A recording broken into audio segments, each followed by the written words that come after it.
Bemorimiz tiza bo'g'imi artrozi bilan bir necha yillardan beri kasallanib keladilar. Bemorimiz hozir tiza bo'g'imida og'riq bor hamda harakat cheklanishi bor.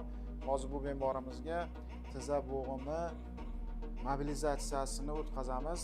Birinchi old taraflama o'tkaziladi, ya'ni qo'limizni tiza bo'g'imi ostiga qo'yib, bo'g'imni o'zimizga tortamiz. Natijada bu mashq orqali, bu protsedura orqali tiza bo'g'imni o'zimizga tortamiz. Harakatlanish diapazoni kengayadi va og'riqdan xalos bo'ladi.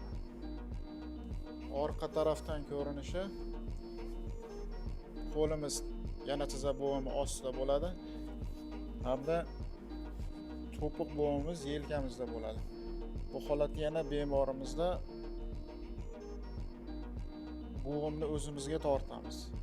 Ushbu muolajani bemorimiz kun ora 10-15 marta oladigan bo'lsalar, bo'g'imda harakatlanish hajmi oshadi. Natijada og'riqdan xalos bo'ladi.